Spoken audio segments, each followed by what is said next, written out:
Hey everyone, I'm Harper. Just your typical 18-year-old high school senior from suburban Chicago. Or maybe not so typical. Did you finish your calculus homework? Mom called from the kitchen. Almost, I shouted back, furiously scribbling equations. Don't forget you've got your volunteering shift at the hospital tomorrow, Dad chimed in. I sighed. I know, it's all under control. That's basically my life. Study, volunteer, repeat. But honestly, I love it. Now, let me tell you about my sister, Vanessa. She's 22, in her final year of pre-med, and the golden child of the family. Perfect grades, perfect hair, perfect everything. Or at least that's what everyone else seems to think. Hey Squirt, still playing doctor with your little volunteer gig? Vanessa smirked, breezing into my room. It's called gaining experience, Vanessa. You should try it sometime, I shot back. She rolled her eyes. Please, I'm already top of my class. I don't need to play nursemaid to pad my resume. That's Vanessa for you, always comparing, always competing. I try not to let it get to me. I've got my own path to follow. Later at dinner, it was the usual Vanessa show. So Vanessa, tell us about your latest research project. Dad beamed as she launched into an impressive explanation of her groundbreaking work. Mom turned to me. Harper, why don't you do something like that? It would look great on your college applications. I forced a smile. I'm focusing on my hospital work right now, Mom. It's giving me real-world experience. That's nice, dear, she replied, already turning back to Vanessa's story. After dinner, I retreated to my room to work on my college applications. Johns Hopkins is my dream, and I'm determined to make it happen. Hey Harper, what you working on? My best friend Mike texted. Just polishing my personal statement for Hopkins. Want to read it? Sure, send it over. As I hit send, I heard Vanessa's voice from downstairs. Mom, Dad, guess what? I just got an internship offer from the Mayo Clinic. The house erupted in cheers. I sighed and turned back to my computer. Suddenly, my heart stopped. My applications, my personal statements, everything was gone. I stared at the screen, panic rising in my chest. No, I muttered, searching through every folder. How could this be happening? Grabbing my phone, I dialed Mike. Dude, I need your help. It's an emergency. Whoa, slow down, Harper. What's going on? My applications, they're gone. All of them. Can you come over? While waiting for Mike, Vanessa sauntered back into my room. Still working on those applications, little sis. You know, there's no shame in applying to community college. Not everyone can handle the pressure of med school. I gritted my teeth. Thanks for the advice, Vanessa, but I got this. She shrugged, a smirk playing on her lips. Just looking out for you. Wouldn't want you to be disappointed when the rejection letters start rolling in. Before I could respond, the doorbell rang.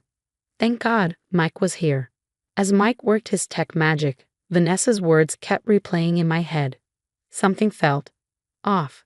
Hey Harper, I think I found something, Mike said, his voice tense.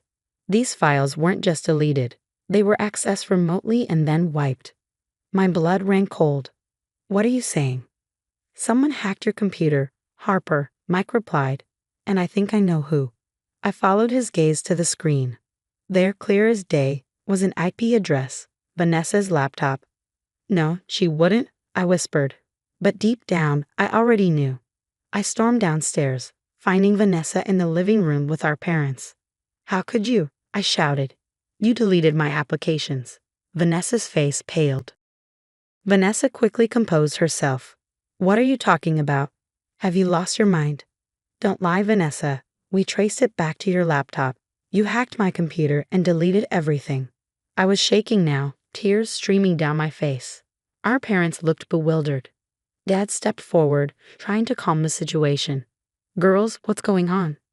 Vanessa's composed facade cracked. You don't deserve it, she yelled. You think you can just waltz into med school and be better than me? I've worked my entire life for this. I stood there stunned.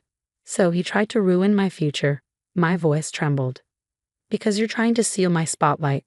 Vanessa screamed, her voice breaking. It's always, Harper's so kind. Harper's so smart. What about me? I'm the one who's supposed to be the doctor in this family.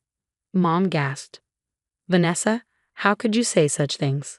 But Vanessa was on a roll now, years of pent-up jealousy pouring out. You have no idea what it's like, always feeling like I have to be perfect. Always knowing Harper's right behind me, ready to take my place. Take your place. I was incredulous. I've never tried to compete with you, Vanessa. I just wanted to follow my own dreams. Dad stepped in, trying to mediate. Girls, please, we can work this out. Maybe we should consider family therapy. No, I cut him off, my voice steely. There's no therapy for this. Vanessa tried to destroy my future. I'm done. Harper, please, Mom pleaded. We're family. We can fix this.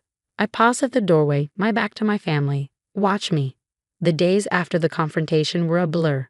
I felt like I was drowning, watching my dreams slip away with each passing deadline. But I refused to let Vanessa win. Okay, team, I said, looking around at my friends gathered in my room.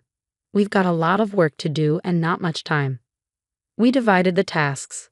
Sarah would help me rewrite my personal statements, Alex would contact my teachers for new recommendation letters, and Mike would handle the technical side, making sure everything was submitted correctly. As we worked, my phone buzzed. It was Mom. I hesitated before answering. Harper, please come home, she said softly. We need to talk about this as a family. I took a deep breath. I can't, Mom. I need to focus on rebuilding what Vanessa destroyed. There was a long pause. We didn't know. We never saw. We're so sorry, Harper. A lump formed in my throat, but I pushed it down. I know, Mom, but I need to do this on my own now. As I hung up, Sarah squeezed my shoulder. You've got this, Harper. We believe in you. Days turned into weeks. We worked tirelessly, fueled by determination and countless cups of coffee. One afternoon, as we worked, Mike looked up from his laptop. Hey, what about this EMT certification program? He suggested, pointing at the screen. It's a year-long course. Could be a great experience before med school. I leaned in, intrigued. That actually looks amazing. I could get hands-on experience, really see if this is what I want. As I began to broaden my horizons, news from home trickled in. Vanessa's university had launched an investigation into her academic conduct. Apparently, her unethical behavior wasn't limited to sabotaging my applications. She's been put on academic probation, Dad told me during one of our weekly calls. His voice was heavy with regret. We had no idea things had gotten so bad. We failed both of you. I sighed, feeling a strange mix of vindication and sadness. We all have a lot to learn, Dad. But right now, I need to focus on my future. Months passed. I submitted applications to a range of schools and enrolled in the EMT program.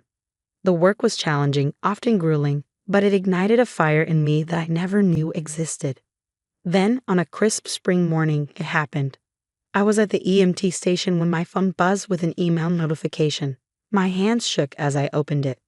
Dear Harper Johnson, we are pleased to offer you admission to Stanford University School of Medicine with a full scholarship. I stared at the screen, tears filling my eyes as the weight of everything lifted from my shoulders. Despite everything, I had made it. I couldn't believe my eyes. Stanford with a full scholarship. I read the email 3 times before it finally sank in. Mike, I yelled, dialing his number. You're not going to believe this. As I shared the news with my friends and family, a weight seemed to lift off my shoulders. I had done it. Despite everything, despite Vanessa's betrayal, I had risen from the ashes and forged my own path. I couldn't help but wonder if Vanessa had heard about my acceptance.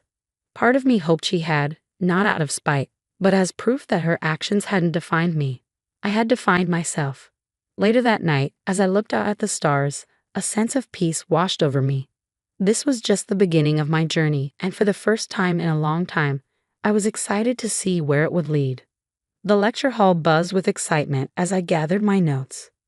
2 years into Stanford Med, and here I was about to present my research to some of the brightest minds in emergency medicine.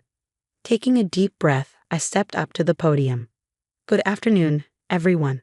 Today I'll be discussing our findings on innovative triage techniques in mass casualty events. As I spoke, I caught sight of my parents in the audience, their faces beaming with pride. Our relationship had come a long way since the fallout with Vanessa. They had learned to celebrate my achievements without comparing me to her, to support me without suffocating. As the day wound down, I found myself surrounded by friends, colleagues, and family. Mike pulled me into a tight hug. You were amazing, he whispered. I looked around at the smiling faces, feeling that familiar sense of peace wash over me. This was where I belonged. This was the future I had fought for. A surge of excitement ran through me for what lay ahead. The road hadn't been easy, but it had led me exactly where I was meant to be. And that's the end of my story, everyone. Now I've got a question for you. If you were in my shoes, would you ever forgive Vanessa for what she did? Or are some betrayals just too deep to move past? Share your thoughts in the comments below.